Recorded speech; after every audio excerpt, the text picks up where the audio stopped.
ذرا اندازہ کیجئے ایک شخص کے ساتھ لشکر جرار ہو، ایک شخص فاتح کی حیثیت سے کسی شہر میں جا رہا ہو، اس کی کیفیت عام طور پر کیا ہوتی ہے؟ وہ ذرا چوڑا ہوتا ہے، ذرا غرور میں ہوتا ہے، سر اٹھا کے چلتا ہے، ایسے نا؟ لیکن میرے نبی معظم صلی اللہ علیہ وسلم جب مکہ میں داخل ہو رہے تھے، آپ عاجزی و انکساری کی وجہ سے اتنے جھکے ہوئے تھے کہ آپ کا سر مبارک اونٹ کی کوہان کو لگ رہا تھا۔ فتح مکہ کیسے ہوا؟ اگر آپ تاریخ کی پس منظر کی طرف جائیں، فتح مکہ ہوا 8 ہجری میں۔ اس سے 2 سال پہلے سن 6 ہجری میں ایک معاہدہ ہوا تھا جس کو کہا جاتا ہے صلح حدیبیہ۔ دراصل وہ صحابہ جو اپنی 50 سال کی عمر مکہ میں گزار کے ہجرت کر کے مدینے آئے ہوئے تھے، اب ظاہر ہے مکہ چھوڑ کے مدینے بسنا اور پھر مکہ جانے کی اجازت بھی نہ ہونا، مکہ کی زیارت سے اتنا عرصہ تک دور رہنا، وہ نورانی انوار و تجلیات ان سے دور رہنا، مکہ کی آب و ہوا سے دور رہنا، اپنے وطن سے دور رہنا، ان کے لیے کس قدر بے تابی کا باعث ہوگا آپ اندازہ کر سکتے ہیں۔ تو ہجرت کے 6 سال تک مکہ سے وہ دور رہے۔ ایک دفعہ ایک رات نبی معظم صلی اللہ علیہ وآلہ وصحبہ وبارک وسلم نے خواب دیکھا، اور نبی کا خواب وحی کی مانند ہوتا ہے، نبی کا خواب سچا ہوتا ہے، نبی کو جھوٹے خواب نہیں آتے۔ آپ نے خواب دیکھا کہ آپ حرم میں داخل ہو رہے ہیں، احرام باندھے ہوئے ہیں، آپ کے ساتھ صحابہ کی بھی جماعت ہے۔ آپ صلی اللہ علیہ وسلم نے جب یہ خواب صحابہ کو سنایا تو ان کی بے تابی بڑھ گئی، بے قراری بڑھ گئی، وہ اب ایک لمحہ بھی رکنے کے لیے تیار نہیں تھے۔ انہوں نے آج کے حضور ہم مکہ جاتے ہیں، آپ بھی چونکہ خواب دیکھ چکے تھے، آپ نے فرمایا ٹھیک ہے پھر کرو کیا ہے۔ 1400 صحابہ عمرہ کرنے کی غرض سے مکہ سے مدینہ سے مکہ کی طرف نکل پڑے سن 6۔ اب اسی موقع پر آپ صلی اللہ علیہ وسلم کے 2 عظیم معجزے بھی ظاہر ہوئے۔ پہلا معجزہ راستے میں ظاہر ہوا جس وقت صحابہ کے پاس پانی ختم ہو گیا تھا، صرف حضور علیہ السلام کے پیالے میں پانی موجود تھا۔ اب 1400 کا لشکر ہے، شدت کی گرمی ہے، چٹیل میدان ہے، دور دور تک پانی کا کوئی نام و نشان نہیں۔ اب اتنے بڑے لشکر کو پانی کیسے پورا کیا جائے؟ اللہ اکبر۔ آپ صلی اللہ علیہ وآلہ وبارک وسلم نے اپنے اس پیالے میں اپنا ہاتھ مبارک رکھا، اپنی انگلیاں رکھیں تو اس پیالے سے پانی کا چشمہ پھوٹ پڑا۔ ایک معجزہ حضرت موسیٰ علیہ السلام کا بھی تھا کہ انہوں نے پتھر پر عصا مارا تو اس سے 12 چشمے نکلے تھے۔ قرآن مجید میں یہ معجزہ موجود ہے۔ ایک معجزہ میرے نبی کا ہے، موسیٰ علیہ السلام کے معجزے سے میرے نبی کا جو معجزہ ہے وہ بالا ہے، برتر ہے، بہتر ہے، بڑا ہے۔ اس وجہ سے پتھر سے پانی کا نکلنا طبعی ہے۔ پہاڑوں میں آپ دیکھتے نہیں ہیں، پہاڑوں سے پانی نکلتے ہیں، پتھروں سے تو پانی نکلا کرتے ہیں، لیکن انگلیوں سے تو پانی نہیں نکلتے. یہ غیر طبعی ہے، غیر فطری ہے. میرے نبی اکرم صلی اللہ علیہ وسلم نے اپنے پیالے پہ اپنا ہاتھ مبارک رکھا، اپنی انگلیاں رکھی تو اتنا بڑا چشمہ نمودار ہوا، اتنا زیادہ پانی بہہ نکلا کہ 1400 صحابہ نے سیلاب ہو کے پانی پیا. ان کے جانوروں نے بھی پانی پیا اور پانی کم.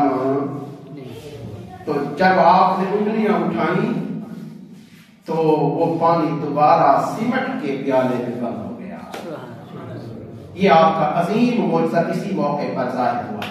اور اسی پانی والا معجزہ ہی جب آپ حدیبیہ کے مقام پر پہنچے وہاں پیش آیا. حدیبیہ کے مقام پر ایک کنواں ہے، وہاں پر پانی بالکل ختم ہو گیا.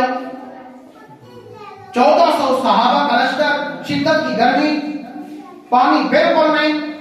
صحابہ نے حضور کی خدمت میں عرض کی، حضور پانی نہیں. آپ صلی اللہ علیہ وسلم نے پتہ کروایا تو کسی کے پاس ایک پیالہ بھی پانی کا نہیں تھا. تو آپ نے دیکھا وہاں پر ایک کنواں موجود تھا. ایک روایت کے مطابق آپ نے اپنا تیر اس میں پانی میں پھینکا، اور دوسری روایت کے مطابق آپ نے اپنا لعاب مبارک اس کنویں میں ڈالا.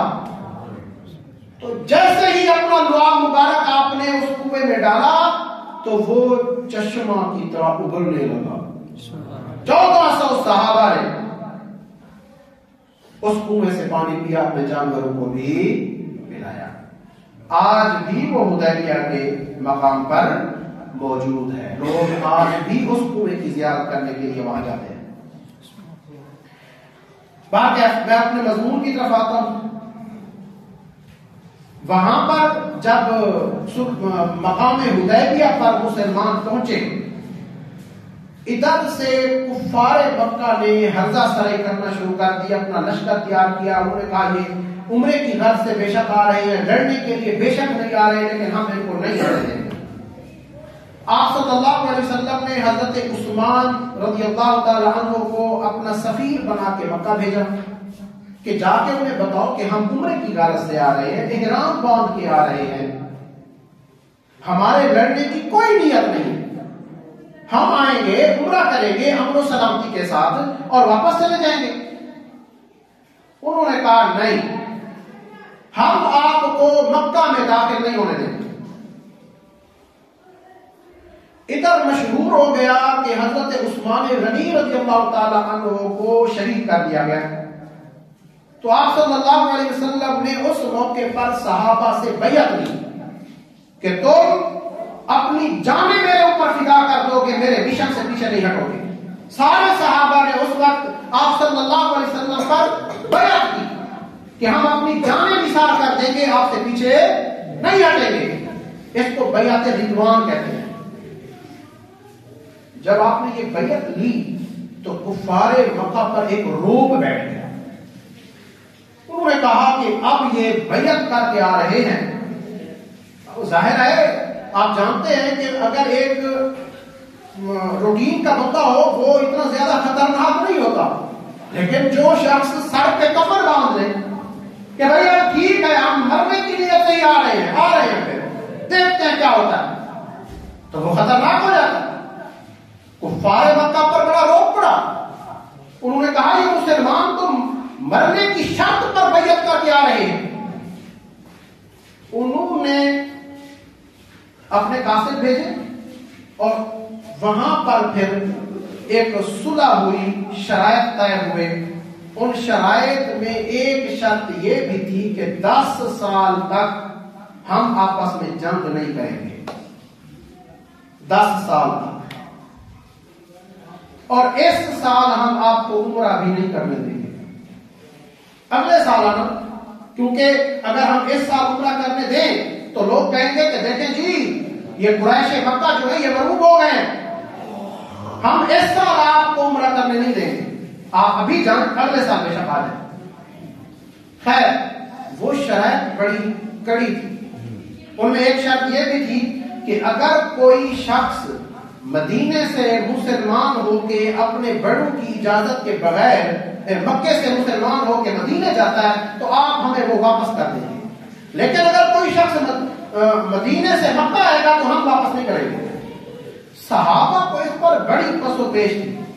صحابہ پہلے تو انہیں پریشانی یہ تھی کہ ہم اتنی طرف کے ساتھ، اتنی بےتابی کے ساتھ عمرہ کرنے آ رہے تھے، ہمیں عمرے سے روک دیا گیا۔ ادھر پھر یہ کڑی شرائط، میرے نبی معظم صلی اللہ علیہ وسلم نے ان شرائط کو مان لیا۔ آپ نے فرمایا ٹھیک ہے، ان شرائط کے ساتھ صلح ہو گئی۔ اور پھر صحابہ کرام علیہ الرحمن، بچوں کو ذرا چپ کر رہے ہیں، یہ آپ کے شاگرد ہیں، بہت ہی سرکش ہیں، یہاں پہ تو ہر جمعے اسی طرح کرتے ہیں، شور کرتے ہیں۔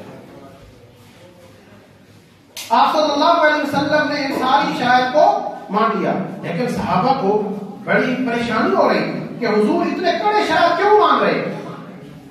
حضرت عمر فاروق رضی اللہ تعالیٰ عنہ نے حتیٰ کہ حضور علیہ السلام سے سوالات کرنا شروع کر دیے کہ آپ سچے نبی نہیں ہیں، کیا ہم سچے نہیں ہیں؟ تو پھر کیا ہوا ہم ان شرائط کو مان رہے ہیں؟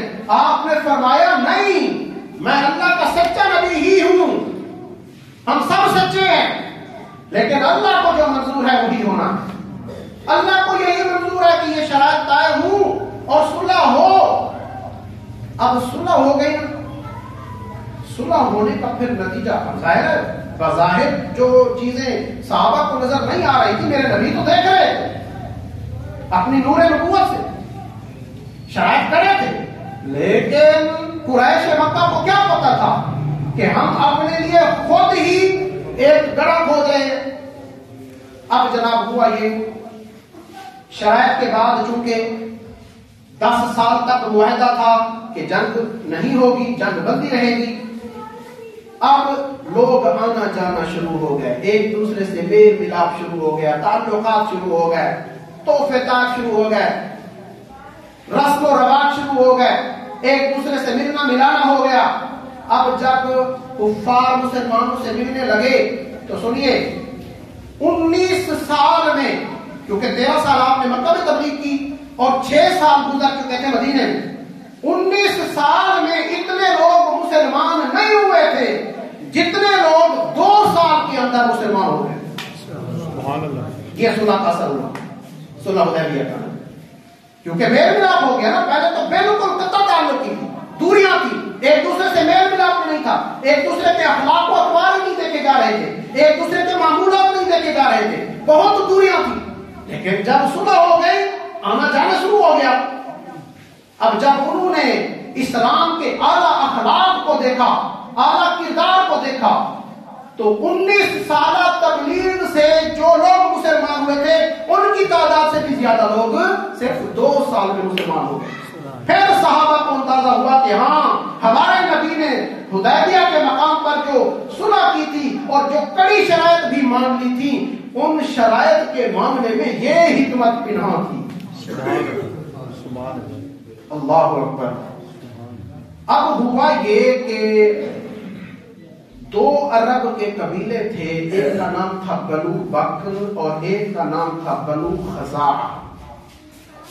بنو بکر جو تھے وہ قریش مکہ کے حلیف تھے، اور بنو خزاعہ مسلمانوں کے اہل مدینہ کے حلیف تھے۔ حلیف آپ جانتے ہیں، مطلب معاہدہ ایک دوسرے سے کیا ہوا تھا کہ آپ کی لڑائی ہماری لڑائی، آپ جس سے آپ سے جو لڑے گا ہم اس سے لڑیں گے، جو ہم سے لڑے گا آپ ان سے لڑیں گے، ایک دوسرے کے ساتھ وہ معاہدہ کر لیتے ہیں، اس کو حلیف کہتے ہیں۔ اب ہوا یہ کہ بنو بکر جو کہ قریش مکہ کے حلیف تھے، ان کے ایک شخص نے رسول اللہ صلی اللہ علیہ وسلم کی گستاخی پر کچھ اشعار لکھے، تو بنو خزاعہ کے ایک شخص نے وہ اشعار سنے اور اسے مارا، زخمی کر دیا۔ اب بنو بکر نے بنو خزاعہ پر حملہ کر دیا، رات کے وقت حلہ بول دیا۔ بنو خزاعہ مسلمانوں کے حلیف، بنو بکر قریش مکہ کے حلیف۔ اب وہ آپس میں حلیف لڑ پڑے۔ اب چونکہ معاہدے کے مطابق جو بنو خزاعہ سے لڑے گا مسلمان اس سے لڑیں گے، جو بنو بکر سے لڑے گا قریش مکہ اس کے ساتھ مل کے لڑیں گے، بنو بکر کے ساتھ مل کے لڑیں گے. اب وعدہ یہ تھا. اب بنو خزاع سے جب بنو بکر نے لڑائی شروع کی تو انہوں نے رسول اللہ صلی اللہ علیہ وسلم سے مدد طلب کی. آپ صلی اللہ علیہ وسلم نے ایک خط لکھا قریش مکہ کو، اس میں 3 چیزیں رکھی.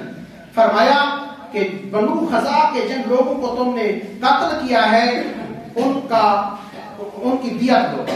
پہلی شرط یہ ہے. نمبر 2، اگر تم دیت نہیں دیتے تو بنو بکر کی جو تمہارا معاہدہ ہے، جو تم ان کے حلیف ہو، وہ ختم کر دو، بنو بکر کا ساتھ چھوڑ دو. اور تیسری چیز جو صلح حدیبیہ کے موقع پر یہ شرط تھی کہ 10 سال تک جنگ بندی رہے گی، وہ ختم کر دو. اب اس وقت قریش مکہ وہ غرور میں تھے، تکبر میں تھے، وہ اپنی بڑائی میں غرا رہے تھے.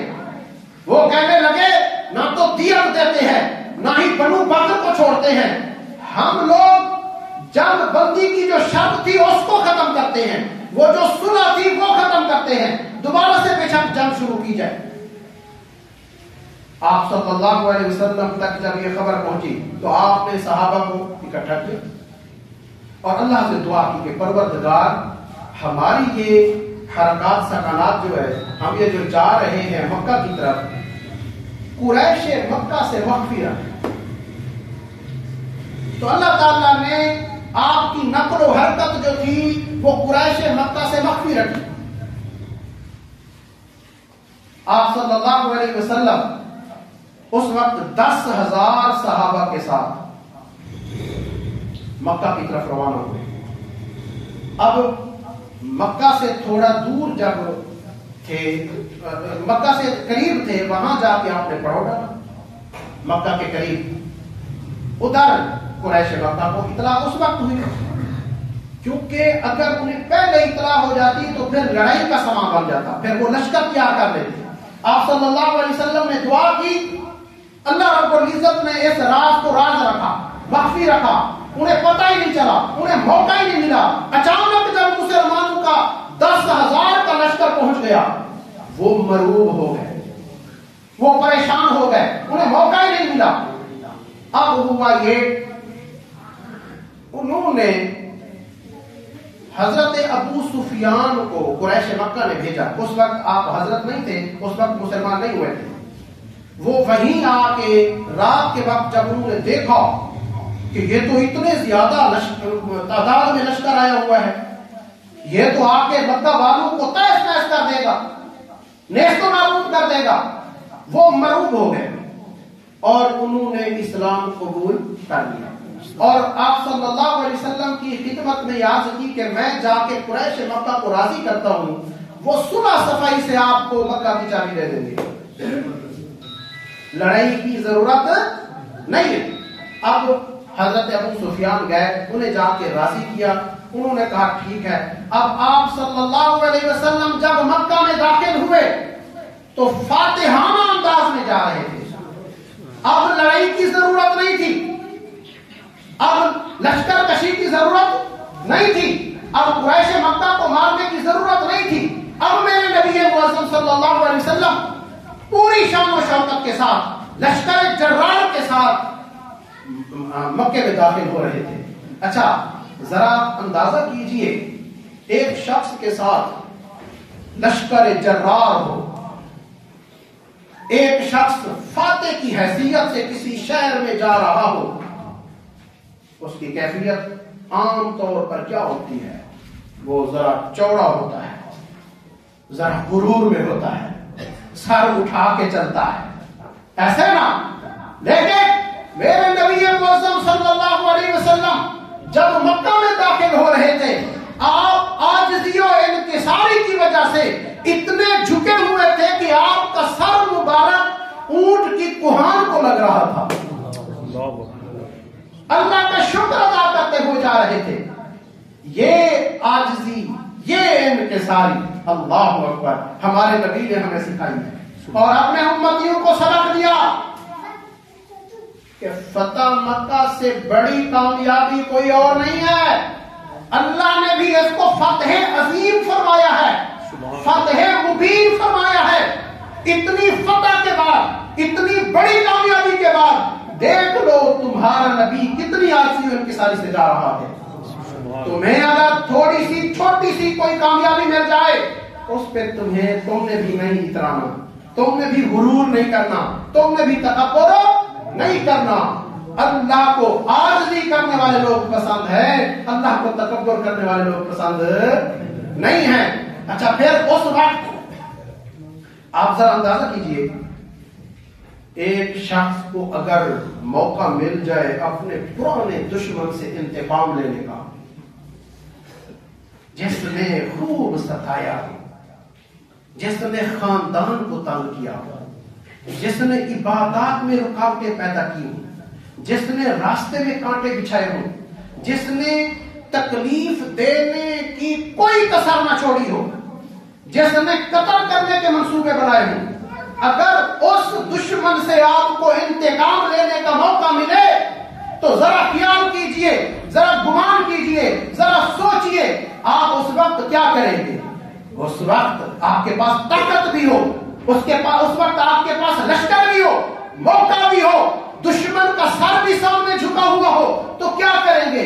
عام روایت، عام ذہن، عام سوچ تو یہ ہے کہ فوراً سے پہلے اس کا سر تن سے جدا کر دیں گے۔ لیکن میرے نبی معظم صلی اللہ علیہ وسلم نے کیا کیا؟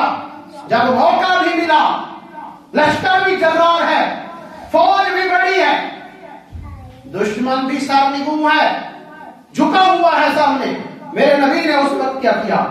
اللہ اکبر! آپ کا اخلاق عالی اخلاق تھا، آپ کا اخلاق عظیم اخلاق تھا، آپ کا اخلاق کریمانہ اخلاق تھا، مشفقانہ اخلاق تھا، اور اعلیٰ درجے کا معیاری اخلاق۔ اللہ اکبر! ایسے میں اللہ نے نہیں فرمایا کہ اپنے نبی کے اسوہ حسنہ کو اپناؤ، آپ کی ایک ایک چیز ایسی ہے اور یقیناً ہے کہ اس کی اتباع کی جائے، اس کے پیچھے چلا جائے، اس پر عمل کیا جائے۔ اللہ اکبر! اب فاتحانہ انداز میں آپ جا رہے ہیں، ادھر قریش مکہ بڑے پریشان ہیں، ظاہر ہے جس نے نماز پڑھتے ہوئے اوجھڑی ڈالی، جس نے قتل کے منصوبے بنائے، وہ اپنے اس کے مطابق، ذہن کے مطابق تو یہی سوچ کے بیٹھے تھے کہ آج ہمارا آخری دن، یہی سوچ کے بیٹھے۔ اللہ اکبر! اب میرے نبی معظم صلی اللہ علیہ وسلم نے عثمان بن ابی طلحہ سے چابی منگوائی، اور یہ وہ شخص تھا جس سے میرے نبی نے پہلے چابی مانگی تھی تو اس نے نہیں دی تھی۔ آپ نے فرمایا تھا کہ ایک دن ہوگا تمہارے ہاتھوں سے میں چابی دوں گا، اور وہ دن آج آ گیا۔ چابی دیتے ہوئے اسے یاد آیا، اس نے عرض کی حضور اب کلمہ پڑھا دیجیے، آپ کی سچائی، آپ کی حقانیت میرے اوپر واضح ہو چکی ہے، آپ نے جو فرمایا تھا آپ نے کر کے دکھا دیا۔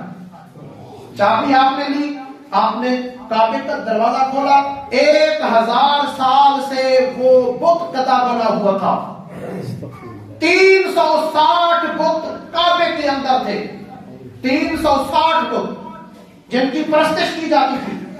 آپ صلی اللہ علیہ وسلم ہر بت کو اپنی چھڑی مارتے اور وہ بت گر جاتا، صرف چھڑی مارنے سے، اشارہ کرنے سے بعض بت گر گئے، اور آپ فرماتے جاتے تھے جاء الحق وزهق الباطل ان الباطل كان زهوقا۔ حق آ گیا، باطل چلا گیا، باطل میں تو جانا ہی ہوتا ہے۔ آپ نے سارے بت توڑ دیے، گرا دیے۔ ایک بت جو اوپر تھا، اونچا تھا، بڑا تھا، آپ صلی اللہ علیہ وسلم نے حضرت علی المرتضی رضی اللہ تعالیٰ عنہ کو اپنے کندھوں پر اٹھایا اور فرمایا کہ یہ بت تم توڑنا، تو وہ بت انہوں نے توڑ دیا۔ پھر آپ صلی اللہ علیہ وسلم نے حضرت بلال کو کعبے کی چھت پہ چڑھایا، اذان دلوائی، سارے لوگ اکٹھے ہو گئے۔ اب آپ صلی اللہ علیہ وسلم نے کفار مکہ سے پوچھا بتاؤ تمہارے ساتھ میں کیا سلوک کرنے والا ہوں؟ وہ دہائیاں دینے لگے، وہ معافیاں مانگنے لگے، کہنے لگے انت اخن کریم و ابن اخن کریم، آپ خود بھی کریم بھائی ہیں اور ہمارے کریم بھائی کے بیٹے ہیں، ہم آپ سے صرف کرم کی ہی امید رکھتے ہیں۔ آپ صلی اللہ علیہ وسلم نے اعلان کیا اور اعلان عام تھا، لا تثریب علیکم اليوم، تمہاری ساری زیادتیاں میں نے بھلا دی ہیں، تم سب کو میں نے معاف کر دیا، انتم الطلقاء انتم الطلقاء، تم سب آزاد ہو، تم سب آزاد ہو۔ آج عام معافی کا اعلان ہے۔ دیکھیں جب کریم غلبہ پاتا ہے معاف کر دیتا ہے۔ مجھے حدیث یاد آ رہی ہے، اللہ اکبر اللہ اکبر، ایک صحابی نے حضور سے پوچھا، حضور ہمارا حساب کون لے گا؟ آپ نے فرمایا اللہ۔ وہ خوش ہو گئے، واہ واہ واہ واہ، اللہ لے گا ہمارا حساب، خوش ہو کے جانے لگے۔ آپ نے فرمایا کیا ہوا تمہیں، تو کیوں خوش ہو گیا؟ کہنے لگا اگر اللہ حساب لے گا تو پھر کوئی پرواہ نہیں ہے۔ آپ نے فرمایا کیوں؟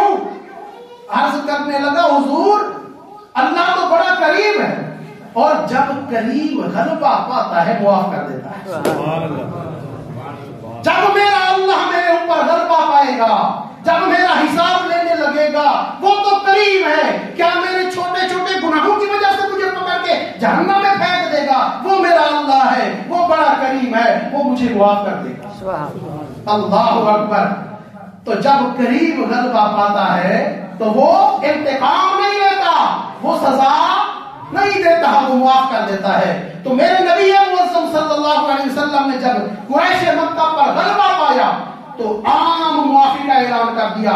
جنہوں نے قتل کے منصوبے بنائے تھے انہیں بھی معافی ہے، جنہوں نے سازشیں کی تھی انہیں بھی معافی ہے، جنہوں نے راستے میں کانٹے بچھائے تھے انہیں بھی معافی ہے۔ آج سب کے لیے عام معافی کا اعلان ہے، بلکہ آپ نے ایسا کریمانہ اعلان کیا جو ابو سفیان کے گھر میں چلا جائے پناہ لے لے، اس کو بھی آج معافی کا اعلان ہے، اور جو ہتھیار پھینک دے اسے بھی امان ہے، اور جو شخص حرم میں داخل ہو جائے اسے بھی امان ہے۔ آج جو لڑنے کی غرض سے ہمارے سامنے نہیں آتا ان سب کو امان ہے۔ اعلان عام کر دیا معافی کا۔ یہ تھی میرے نبی کی سیرت، یہ تھا میرے نبی کا اخلاق جو اسوہ حسنہ کی صورت میں آپ کے پاس ہے۔ آپ میں سے جو بڑا ہے، جس پر بڑا ہے، یاد رکھیے یہ میرے نبی کا اخلاقی جو نمونہ ہے آپ سب کے سامنے ہمیشہ ہونا چاہیے۔ جب چھوٹے پر غلبہ پائیں معاف کر دیں، جب چھوٹے پر غلبہ پائیں انتقام نہ لیں، جب فتح اور نصرت ملے، جب کامیابی ملے تو عاجزی اور انکساری کریں۔ یہ میرے نبی کا اسوہ ہے، یہ میرے نبی کا طریقہ ہے۔ یہ فتح مکہ مسلمانوں کا سنہری باب ہے، اس تاریخ کو یاد رکھنے کی ضرورت ہے۔ عام طور پر ہم اپنی تاریخ سے ناواقف ہوتے ہیں، ہم دوسرے لوگوں سے بہت زیادہ متاثر ہیں، ان کی تاریخیں پڑھتے ہیں، ان کے جو اسکالرز ہیں ان کو پڑھتے ہیں، ان کے جو ہیروز ہیں ان کو پڑھتے ہیں۔ ہمارے سب سے بڑے ہیرو جو ہیں، ہم سب کے جو ہادی ہیں، ہم سب کے جو پیر و مرشد ہیں، ہم سب کے جو کریم آقا ہیں، ہم سب کے جو مہربان و مربی ہیں، ہم سب کے جو نبی ہیں، وہ سارے ہیروز سے بڑے ہیں، وہ اعلیٰ اخلاق کے مالک ہیں، وہ اعلیٰ کردار کے مالک ہیں، وہ اعلیٰ سیرت کے مالک ہیں۔ ان کی سیرت پڑھنے کی ہمارے مسلمانوں کو ضرورت ہے، اور ان کی سیرت کو اسوہ حسنہ بنانے کی ضرورت ہے، ان کے اخلاق کریمانہ اپنانے کی ضرورت ہے۔ اللہ رب العزت ہم سب کو آپ کی سیرت طیبہ پر عمل کرنے کی توفیق عطا فرمائے۔